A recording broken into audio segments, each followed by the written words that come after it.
Qualichem, supporting the water treatment community since 1990. At Qualichem, we say the blender matters. And here are some things that matter at Qualichem. An unparalleled support staff. We have 3 certified water technologists on staff to support your technical needs. This means you get the expertise you need from someone who has walked in your shoes. With one of the strongest support staffs in the industry, Qualichem offers support in technical, sales, application, and lab support. To find out more about Qualichem, go to scalinguph2o.com/Qualichem. Once again, that's scalinguph2o.com/Qualichem. At Qualichem, we know the blender matters.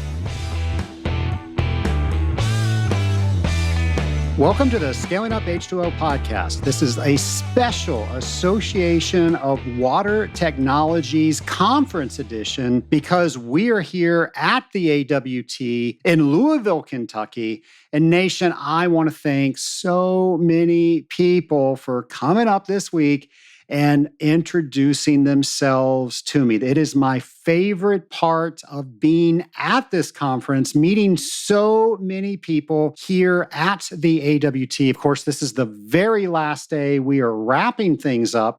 So if you didn't come this year, maybe next year is your time, or maybe there's another convention that meets the industrial water treatment needs that you practice a little bit better. And we're going to talk about maybe some of those shows that you can see or go to in the upcoming times. But what a great AWT show this year. We started out Monday, and I had the pleasure of speaking with the business owners of AWT, and we spoke on temperaments. And I gave them an introductory course of how do we understand what we need ourselves in order to feel like someone's communicating with us well, and then how do we use that to communicate with others well. Nation, everything boils down with how we communicate within our relationships. And when I work with other companies on their leadership teams, we're doing conflict resolution, whatever that is, it's always about communication. Whatever it is, it always boils down to communication. And when you understand communication better, the gray goes away. You now understand what you need out of the conversation and what the other person needs out of the conversation. And in a lot of times, what happens is there's different expectations of what should have happened than what actually happened. And when we can remove that gray, those expectations move closer together because now we're using the right words. Now we're connecting in the right way, and we can ask the right questions to make sure we know what the outcome that we are going for is going to be. Nation, the temperaments is a game changer, and I was sure honored to be able to teach it to the business owners here at AWT. In addition to that, I got to meet so many people this year in the Scaling Up Nation, and I love that the nation continues to get bigger and bigger and bigger. I think we're around 20,000 members. That is just amazing. So excited to let you know that the AWT recognized the Scaling Up H2O podcast with the Innovation Award this past Wednesday night. I was so honored and humbled to accept that award. And that was because so many of you nominated the podcast to be able to receive that award. And the AWT gives the Innovation Award away to members that focus on a new product or concept that brings added value to the industry as a whole. And folks, that's the whole mission that we want to do here at the Scaling Up H2O podcast. So honored to receive that award. Thank you for all the people that nominated us for that. Such an honor. And of course, we join Pyxis Lab, who we've had a great relationship with on this show. They were recognized back in 2022. And the late Rob Ferguson of Water Cycle, he was honored originally with this award in 2020. So, Nation, I really look at this award as your award. This is an award for the Scaling Up Nation because I think it recognizes the community that we have within the nation. As I mentioned, about 20,000 strong. We're in over 90 countries. We are one of the most shared podcasts when you look at all podcasts. And this rank is just amazing to me. We are ranked in the top 3% of all podcasts. And there's about 4 million of them out there. Now, 7+ years ago, when I started this podcast, my goal was to get people excited about being in this industry. I wanted everybody to be excited to tell anybody who would listen that they are an industrial water treater. I also wanted to make it very easy for them to learn something or do something. But the biggest accomplishment is thanks to all of you, is the community that we have created. This can be a very lonely job. We're often by ourselves. We're driving from account to account. And this podcast has created this community that we lovingly call the Scaling Up Nation. And the Scaling Up Nation has come together. Many conversations have started. Hey, have you listened to this podcast? Oh yeah, I've listened to this podcast. Hey, let's go and have dinner or something together. Let's collaborate on something. Whatever it is. So many other water traders that would have never had a conversation with each other had a conversation because of this podcast. And I think that is just a tremendous honor that this podcast can be the catalyst for all of that. So we received several nominations. So if you're listening out there and you nominated us for the Innovation Award, thank you so much. This is an award that I got the honor of accepting on behalf of the entire Scaling Up Nation. So incredibly honored and humbled to receive that award. AWT, I've been involved with well over 2 decades. I was president of that great organization. I actually had to plan a conference one year as president-elect. And you just learn so many things on the board at AWT. And I hope when you listen of all the great things that I've been able to experience and my guests have been able to experience, it may not be AWT, it might be another conference, but whatever it is, there is just so much that I think you can offer in some sort of volunteer relationship. I'm going to challenge you this week to look into that. Is there something that you can do that you're going to be giving part of yourself to help that organization, but you are going to get back so much because you made the choice to do that? And one of the things that keeps paying me back from my time with AWT is all the people that I now consider friends because I met at the AWT conference. One of those people I am going to interview right now. My lab partner today is returning guest Chandler Mancuso. Chandler, so good to have you back on the Scaling Up H2O podcast. Yeah, it feels good to be back, Trace. Thanks for having me back. I really appreciate it. And happy belated birthday, by the way, right? Didn't you just have a birthday? Yeah, I appreciate that. Of course, we record these before they're aired. But yes, this week I celebrated the last birthday of my 4th decade. So I'm going to savor that as long as I can. There you go. I wasn't going to ask you for the number in case you didn't want to divulge in front of Scaling Up Nation, but there we have it. Trace is knocking on the door of half a century. Well, you didn't have to go take it that far. I mean, come on now. Chandler, that's funny because I think last time when you were on, it was episode 64. We were talking about a title that you stole from me. No, you rightfully earned it. At one time, I took the CWT exam and I was the youngest person to pass it. And you blew me out of the water with that. And that was our conversation. I think I was 25 when I passed it. And how old were you when you passed it? Yeah, I was sometime in my early 20s.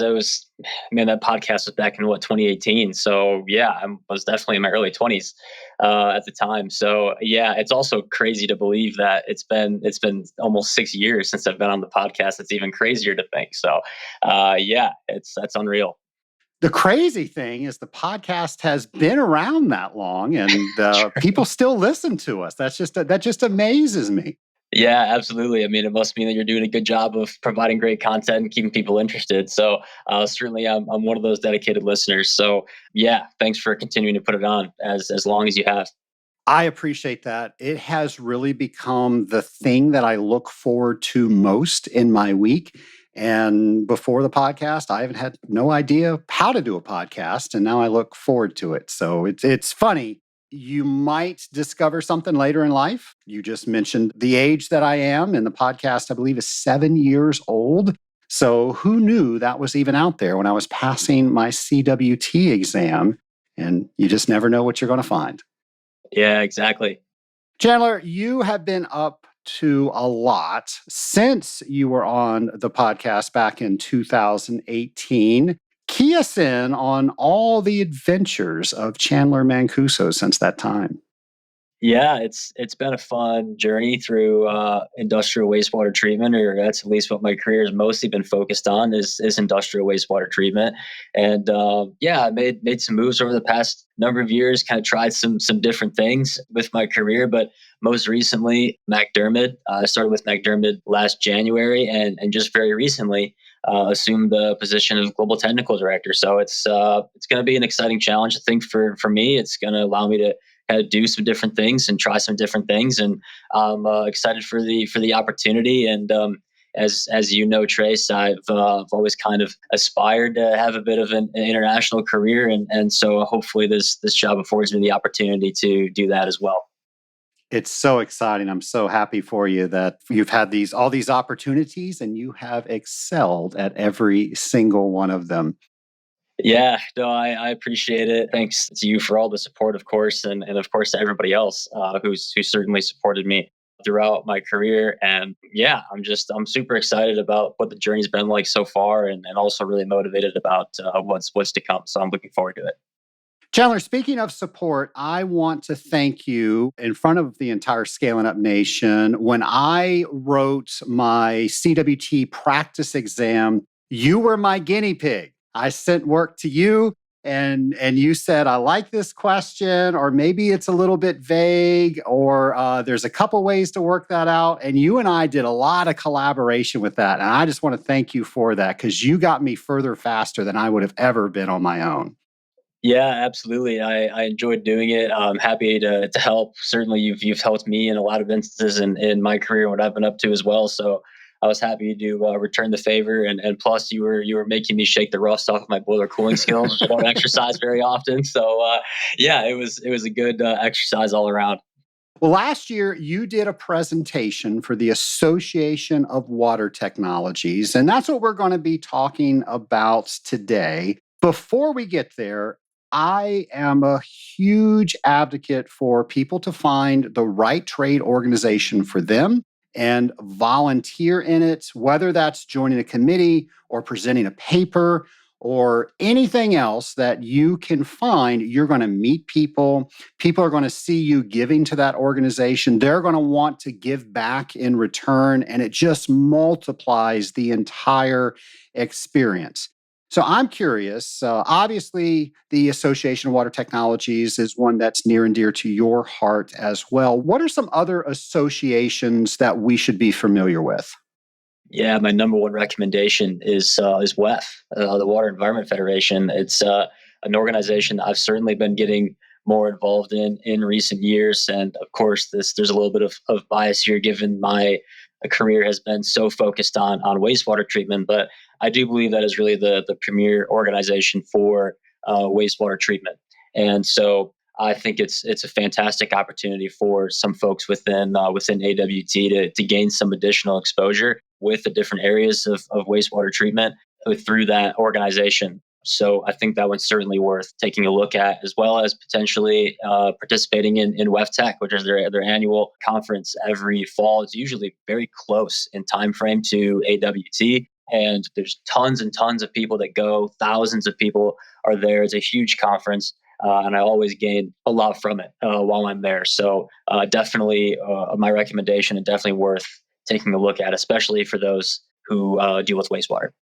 Chandler, you've been involved with WEF and their volunteer leadership. Can you tell us about that experience, why you got involved, how you got involved, and what that's been like?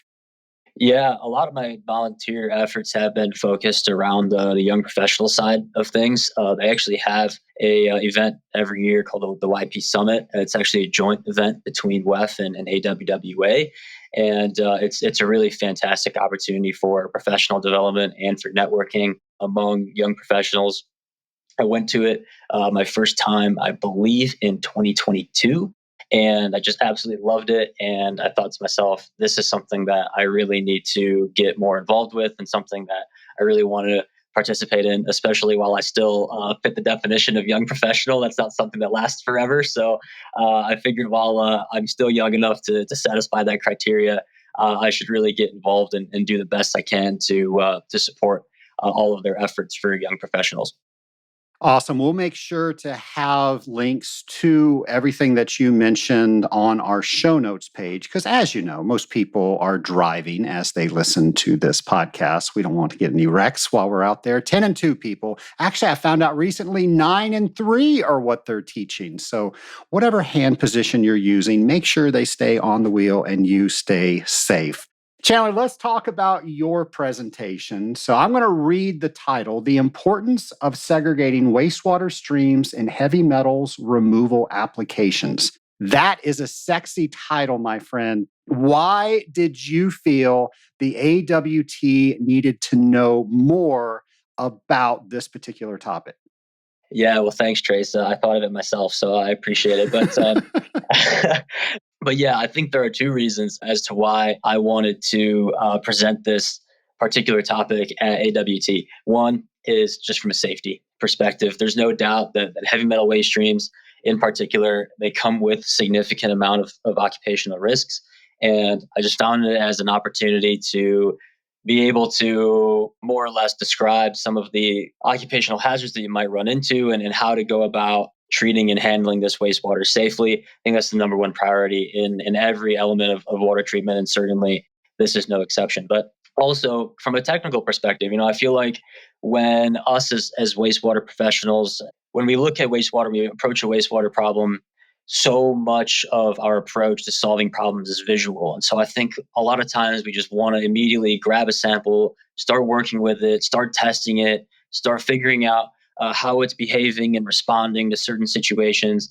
But I think sometimes it's important to fight that urge and actually look at where all the wastewater is coming from and use that knowledge to your advantage to kind of start to understand the problem a little bit more in depth and to use that to your advantage when it comes to finding solutions.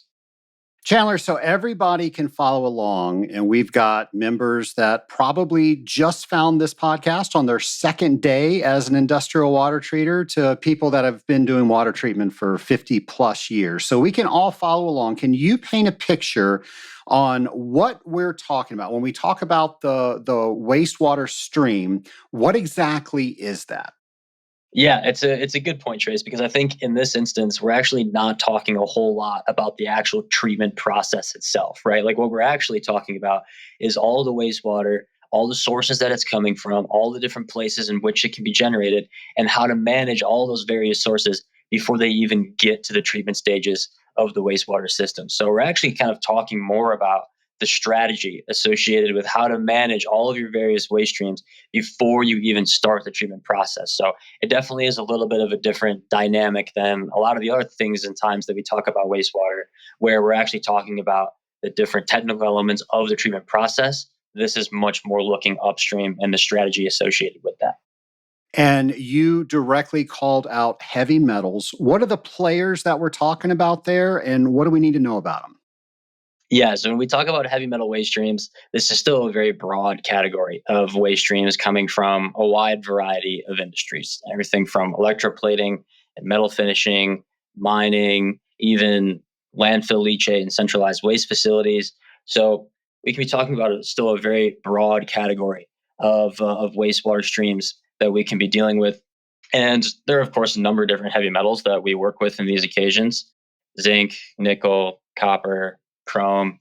But of course, there's also other constituents sometimes in these waste streams: cyanide, phosphate, fluoride. So it's very possible that even though we kind of categorize these as heavy metal containing waste streams, there are other constituents that we have to consider in the treatment process as well.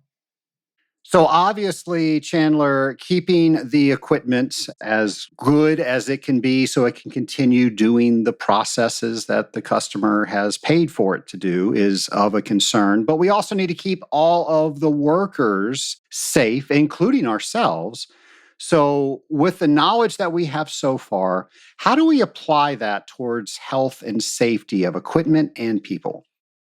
Yeah, I mean, like I had mentioned already, there's no doubt that these types of waste streams do present some, health and safety risks that certainly need to be managed. And I think it's really an important topic to talk about when it comes to this specific, discussion today, because I would even say that health and safety is probably the primary justification for exercising some level of segregation in your wastewater treatment system. In that there are some waste streams that will be produced in a facility in these types of environments that simply are not compatible with one another, and they contain substances that just should not mix. And this is actually going to be, in most circumstances, our number one criteria or condition for generating some sort of wastewater stream segregation in the beginning of the process. Avoid incompatible materials from contacting one another, and that alone can help significantly with reducing health and safety exposures. Chandler, can you give us an industry specific example of something that will come together that should not come together? Yeah, of course. One that we experience fairly frequently in metal plating applications would be cyanide containing waste streams and acidic waste streams. Some plating operations contain cyanide. That cyanide, of course, needs to be destroyed before contact with any acidic waste stream. Otherwise, we could ultimately generate hydrogen cyanide from the mixture of the two. It's a very dangerous compound. It's a compound that starts to volatilize at only 78 degrees Fahrenheit. So it's something that we certainly do not want to mess with. And therefore, we recommend that at all times, cyanide containing waste streams are never exposed to acidic conditions for this reason, as well as strong acids and strong oxidizers. We see in some instances strong oxidizers on these types of processes. The reaction between those can create unstable intermediaries that can be difficult to manage as well. So there certainly are more examples, but of course that's just a few of them that we commonly look out for that we certainly want to avoid. I would think it'd be a common thought that people would think, okay, I'm going to call on this customer. Most likely, they already know this. How often, in your experience, where you're finding things that people should have found before you? Yeah, it's interesting. And unfortunately, sometimes we do find some where we really wish that somebody would have caught in that situation sooner. There are some of them that are very well known. I think that the cyanide exposure to acid is very well known. We very seldom, actually, almost never run into that type of situation where we find that somebody was doing this. But there are certainly some other instances where we have found some practices that we certainly would like to see handled differently, not only for their sake, but of course for the sake of our people who are ultimately working with that wastewater as well. So it's a huge consideration for us. Really, every time that we go into a facility or that we're specing a system design or whatever it is that we're doing for that particular customer. Chandler, what is some advice that you can leave with the Scaling Up Nation that pertains specifically with health and safety? Yeah, I would just say that, don't take any particular situation for granted and don't make any particular assumptions associated with whether a certain set of conditions or a certain environment is or is not safe. Always consider it as the first thing that you're looking at and that you're understanding when you're evaluating a certain situation. Always be looking for opportunities to optimize it and never stop asking questions associated with what you're treating and what you're mixing with what, and what types of hazards may be involved in any particular situation. Chandler, as you're saying that, it reminds me of Mike Rowe's campaign of safety third. Are you familiar with that? No, I'm not. So he talks about how we have to take care of ourselves. And when you go on facilities, a lot of times they'll say safety first. Well, the assumption with that is somebody else has done the work for you. And now the assumption is you're walking into a safe situation. So you're going to be less observant. You're going to spend less time taking care of yourself to make sure that you're safe.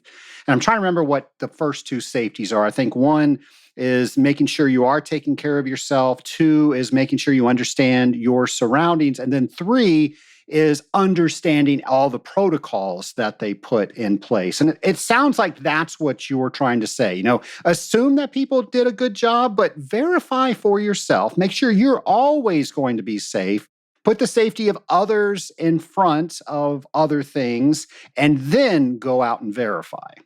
Yeah, 100%. I mean, I think at the end of the day, safety is our own responsibility just as much as it is other people's, right? So I think the more that we kind of take ownership of our health and safety and in a particular situation with the stuff that we work with as water treaters, I think the better off that we'll be 100%. Yeah. And by the way, audience, that is the sweat challenge from Micro. We'll put a link on that just so you can follow along. And I'm a huge fan of his. All right. So moving along, I know you weren't expecting me to talk about Micro. So we will move on. If we're healthy and everybody's safe, we can now be more effective and more efficient. So by knowing what's in our waste streams, by separating them upstream, how does that improve our efficiency and effectiveness? Yeah, I think the biggest advantage from an efficiency and an effectiveness perspective is that certainly not all these waste streams are created equal. Of course, from a composition perspective, from a health and safety standpoint, like we had discussed, but also in terms of the difficulty that it imparts on the actual wastewater treatment operation. And some waste streams are just profoundly difficult, more difficult than others.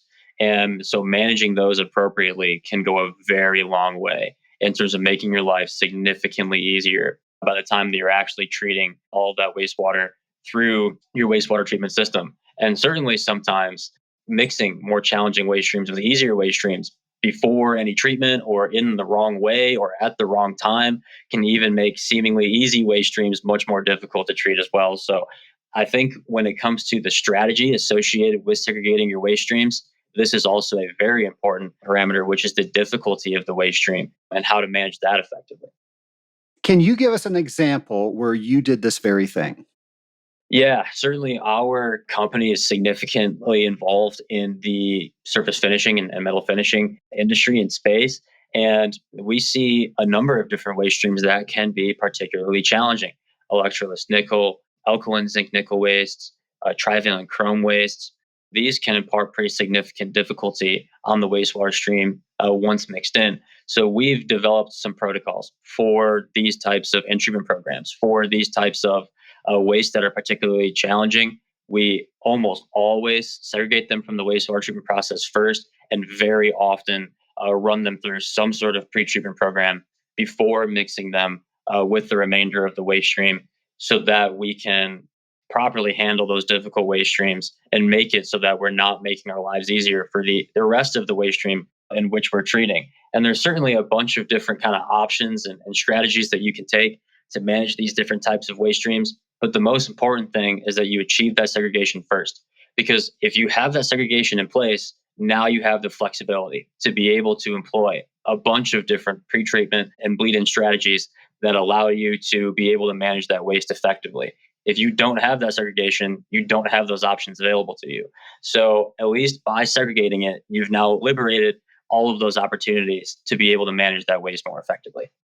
So we talked about obviously that's going to make it safer for the people that are involved. But now let's talk about the reason that companies will bring you in. It's probably saving time in their process and or it's saving them money in their process. Can you speak to that? Yeah, absolutely. Of course, wastewater treatment chemistry is used in pretty much every single one of these heavy metals removal applications. And well, that's a consumable. And so the more of it that you use, the more expensive wastewater treatment is going to be. If we can find a way to properly strategize the way in which we treat these waste streams to optimize your chemical consumption, that can go an extremely long way when it comes to making your operations more efficient from a performance perspective, but also from a cost management perspective.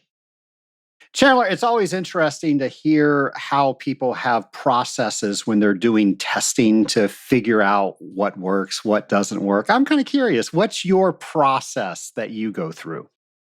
Oh man, I guess I'll just start by saying that, especially in wastewater treatment, testing and experimentation is everything.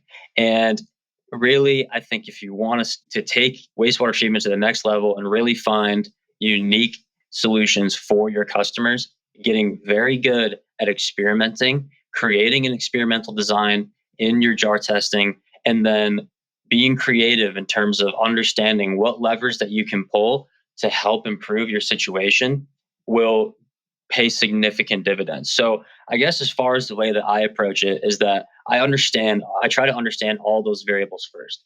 I try to understand all the different waste streams that are out there, the entire amount of segregation that we have, so that we kind of understand what we can play with when it comes to how we can introduce certain waste streams and when.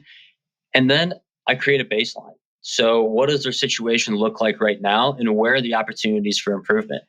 Is their chemical consumption extremely high? Is their sludge production extremely high? Is their solids quality poor? Is their effluent quality poor?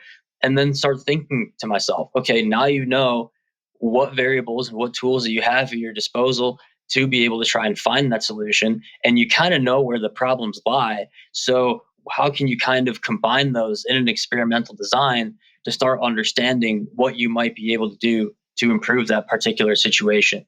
But I can't overstate just how important it is to be creative and be flexible in your jar testing activities, because it really can go a very long way in terms of allowing you to provide genuinely unique solutions for your customers. So let's talk about the jar testing for a second. And we've done some shows on that. So let's say you find the perfect mix and it's doing exactly what you want to do right there in that Griffin flask, and you're high fiving people. How do you translate from the flask to real practice? Yeah, it starts with the accuracy of the jar testing itself. I think that can be a very difficult challenge in selecting your protocols and in selecting your jar testing regime, is to make sure that what you're doing actually can be achieved and can be executed in the process. I think that's the number one thing. If you are able to achieve that, translating it to the process can be significantly easier. But of course, still there are challenges, right? I mean, the jar is a very fixed environment. You have all of your beakers and all of your syringes that are taking everything in very fixed and quantified and known amounts, mixing them all together in static conditions and allowing you to see what the results are associated with your experimentation. We know that that's certainly not reality in a lot of circumstances, right? We have either inadequate mixing, or we have a lot of variability when it comes to what the influent wastewater characteristics look like. And so I think, of course, the first part is making sure that your jar testing is as close to the actual process as it possibly can be in terms of emulating step by step. But then after that, it's also understanding how and why your jar testing can be different than the actual process in reality. And if you understand those risks and if you understand those variables, then you can kind of consider that when it comes to making that transition and covering those off and acknowledging those, and therefore making an effective transition. Can you share some stories with us where you've gone in, you worked with clients, and they had an issue? You did your jar testing, you hypothesized, you thought that this would be a good solution. You proved that it was, and it saved them with maybe a step in the process, or it saved them with tremendous outflow of cash they didn't have to fork over. Yeah, I think one of our best opportunities, and we've had a couple of examples of this, where we've actually had customers who are hauling off the wastewater, and they're disposing of it at a third party facility because they just don't have the technical means of being able to treat it at their particular location under their system design or whatever it may be. And hauling off that particular wastewater, especially if it's hazardous, is extremely expensive. And so, if we're able to find a relatively economical solution to be able to treat that wastewater and process that wastewater through their system and avoid hauling off that wastewater, that can be extremely beneficial for the customer. And usually those are, of course, very challenging waste streams. I mean, otherwise they probably would already be treating them. So, we look at these types of situations with a lot of technical depth, with a lot of experimentation. But if we can find something that pays off, then that can go a really long way for the customers. And we've seen a lot of opportunities like that recently where we can provide a good solution for the customer. Yeah, it seems like when people get started in wastewater, they are going after the commodity type products that they're using, and oh, I can save a penny a pound or whatever. And what I love about what you're introducing to the audience is that there's so much more value that we can offer than just cheaper products. It's how do we make sure that we are making the entire process more effective? How are we making sure that people are staying safe? And how are we making sure that really what they're doing is the thing that they should be doing? Absolutely. I mean, I think the reality with the market, and I think this is also a misperception of the market, or drives a misperception of the market. But the reality of the market is that a lot of the wastewater treatment providers out there, they have the same types of chemistries. A lot of the same types of chemistries have been used for a fairly long period of time. And so really where you can make a difference is with your creativity, is with your critical thinking, it is with your problem solving. And but that being said, because of the fact that a lot of these chemistries kind of have been quote unquote commoditized, I think it does lead to the misperception that the market is commoditized and that there's no opportunity in the market. But it's not true. It's certainly, I guess, a situation of where you have the same tools as a lot of other competitors and folks in the industry, but can you use those tools in a different way? Can you use those tools more creatively or more effectively, using that critical thinking, using that jar testing, using that applied technical ability to find something that maybe other people were not able to find? There's certainly still tons of value in that out there. Chandler, when you're working with a new prospective customer and you're using all your knowledge, all your creativity, how do you ensure they just don't take that and apply it to the existing vendor? Oh man, that's certainly a challenge. There's no doubt about that. I guess at the end of the day, in some instances, maybe there is not a ton that you can do to prevent that. However, at the same time, the relationship that we try to establish with customers is okay, this is one problem, but this is probably not the only problem you're ever going to run into. And so, if you're going to continue to run into problems year in and year out, and your production is going to continue to evolve, and you want somebody who's going to continue to be able to provide those solutions, bring that creativity, bring that problem solving, you're probably going to want that person, at your disposal and in your facility on a routine basis. And so, I think that's really kind of the focus, is that take the focus away from the very short term problem at hand and understand the fact that production's significantly dynamic. Wastewater is very dynamic, and that problems are going to continue to come up. And you're going to really appreciate, I think, that creativity and that problem solving nature to have as a service provider or with the service provider, year in and year out and for years to come. I love that answer because if we're not telling people why we're different, don't assume that they're going to get there on their own. Absolutely. Chandler, if somebody just tuned in today and they want to learn more about wastewater, what are some of your favorite resources? There are a lot of really good resources out there. I know that there are a lot of people who are not huge on academic, journals, reading those types of technical papers, but a lot of them do have significant merit and significant value, and I think that those are worth considering for those who can tolerate that type of reading. But I mean, there are certainly plenty of organizations out there who are doing a lot of work. AWT is, of course, doing some work in the wastewater treatment space. WAF is doing tons and tons of work in the wastewater treatment space. And there are others, certainly as well, even like market specific or industry groups specific to food and beverage may have topics on wastewater, or industry groups specific to surface finishing will discuss wastewater to some extent. So certainly rely on those as sources for valuable information as well. But probably most importantly, Trace, is just other people. I mean, we certainly have tons of other people who know way more than probably I will ever about wastewater problems. And so if you're able to get in front of those people, if they're nice enough to give you their phone number or their email address, certainly reach out to those people. At least in my experience, almost every time those people are very willing and happy to help out. So that's probably where I get the majority of my support from, frankly, traces from other people. That's such a great recommendation. I remember just recently at the AWT wastewater training. Have you done that, Chandler? I actually haven't, funny enough. So they do a great job. Of course, they don't get paid for that. So how awesome is that people are giving to their industry?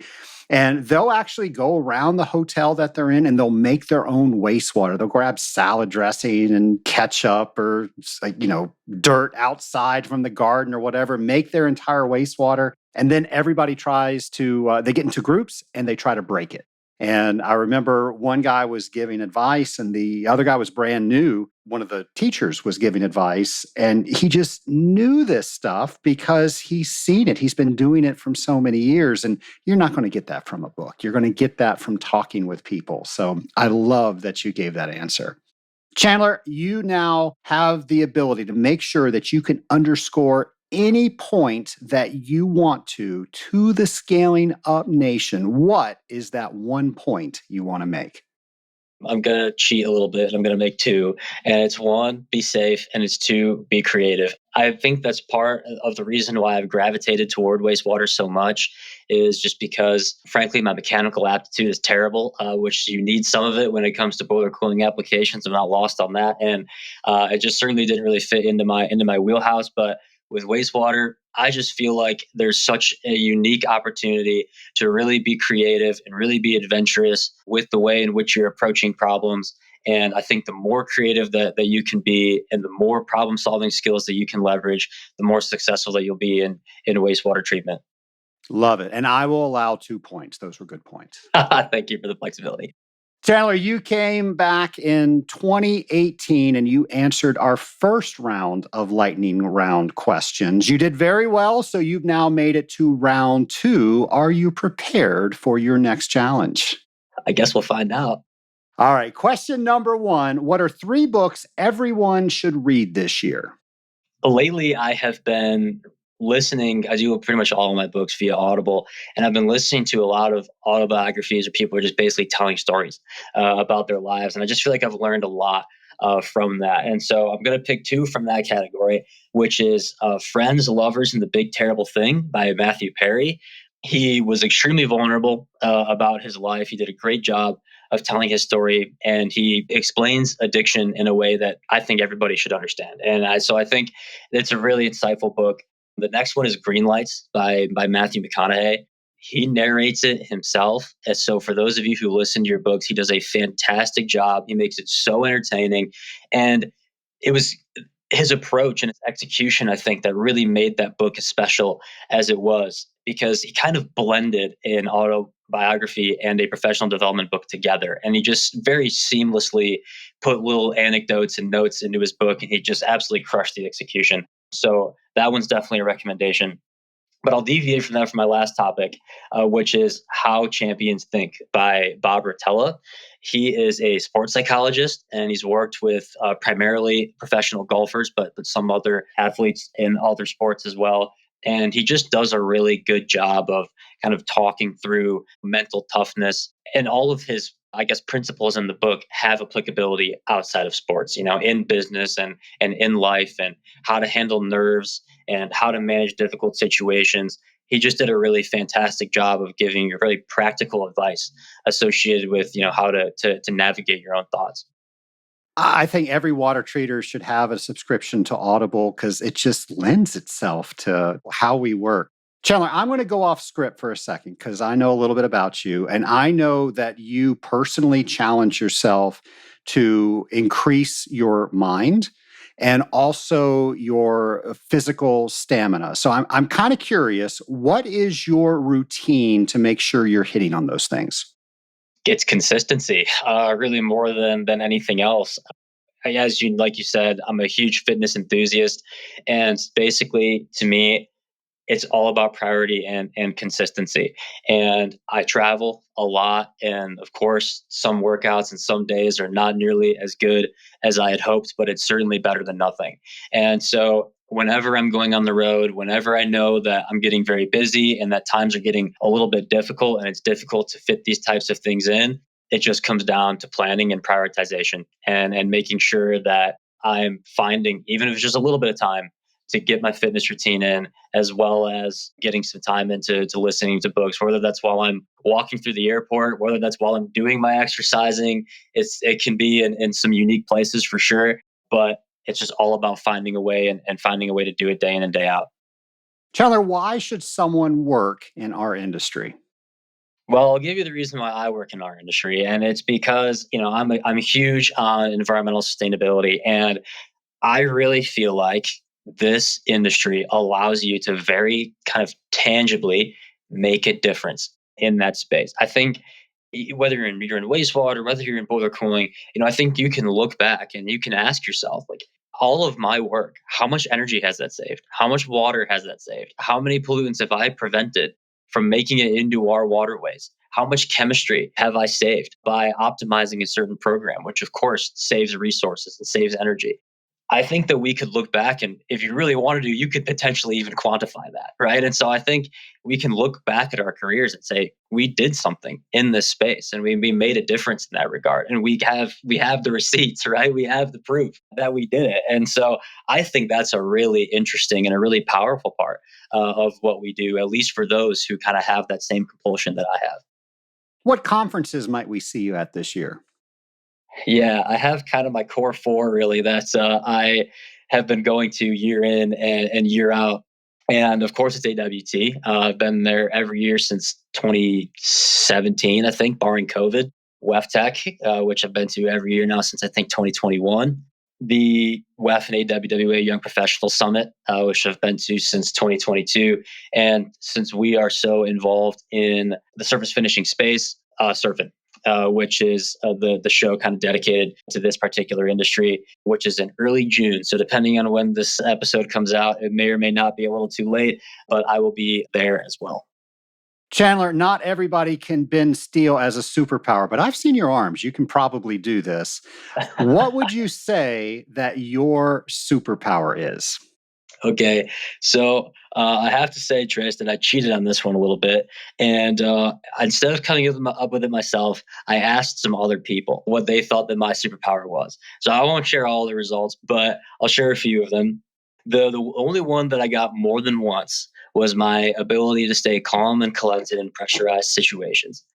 Probably the most kind of, I don't know, interesting or deep one that I got was that you lift people up and bring people along with you in your journey to success.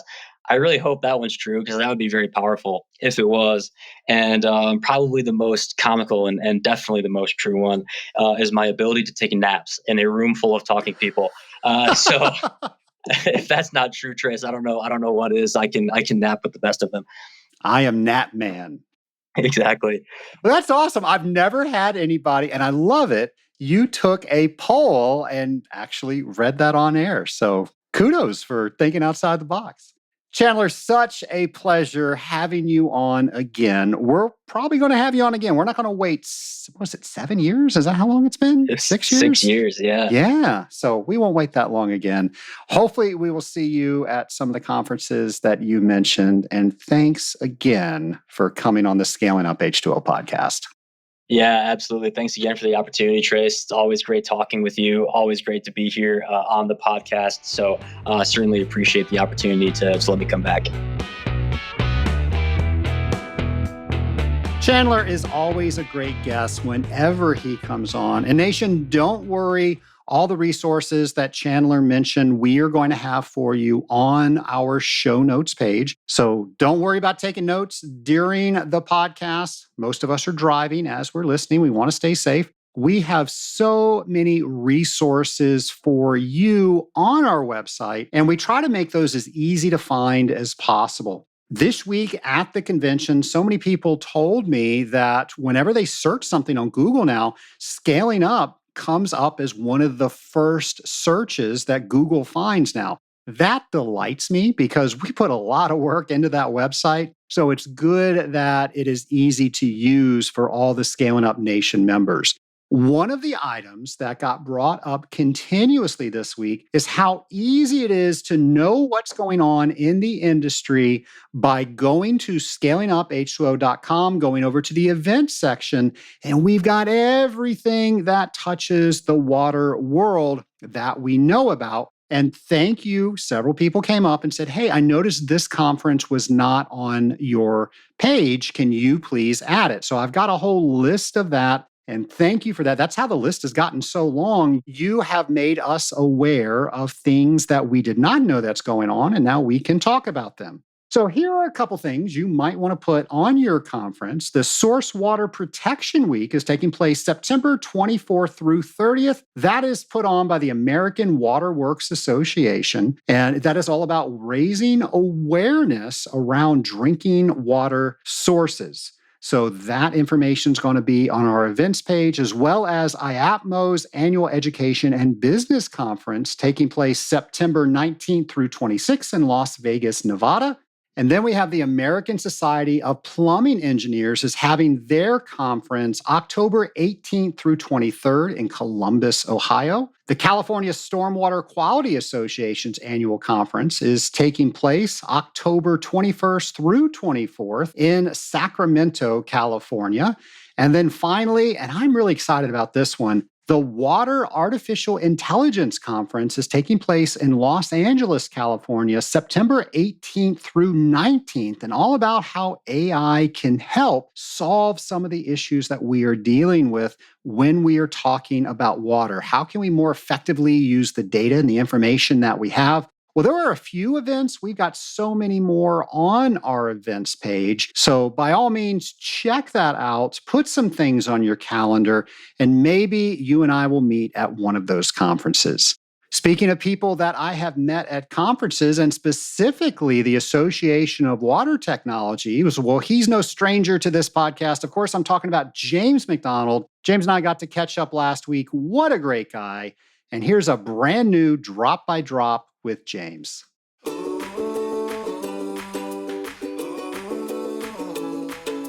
Welcome to Drop by Drop with James, the podcast segment where we wonder, explore, think about, imagine, and learn industrial water treatment. You guessed it, drop by drop. Together. In today's episode, we're thinking about an elution study. Have you ever performed one? Do you know what one is or when you would perform one? Do you have a salometer in your test kit? Have you ever just watched a water softener go through all its regeneration steps to see what happens? How do you know the brine draw step is exposing the resin bed to the correct strength of brine solution? How often should you test the brine strength during the brine draw in an elution study? Every 5 minutes, 3 minutes, or 1 minute? What if you graph your brine strength results and the curve looks different than expected? What can the shape of the elution study curve tell you about what may be wrong? An elution study isn't usually hard to do. Coupled with observing and measuring the entire regeneration cycle and testing the makeup water for any changes, it can be a great troubleshooting tool to keep a water softener running smoothly. I'm James McDonald, and I want to encourage you to be like water by forming bonds with those around you, dissolving new knowledge, and making worthy ripples, drop by drop. Thanks, James. Nation, so good seeing so many of you this week. I absolutely love that we are all part of a community together. That community is called the Scaling Up Nation. And let me tell you, that community is strong, that community is healthy, and that community is raising the bar in the industrial water treatment industry. And that is the mission for this podcast. Those were the first lines that I wrote when I was brainstorming this podcast more than 7 years ago. And Nation, we were recognized for that very thing this past Wednesday night with the Innovation Award. Thank you so much for being part of the Scaling Up Nation. And thank you for listening to today's episode. We'll have a brand new episode for you next Friday. Until then, be the best water treater you can be. Have a great week, folks.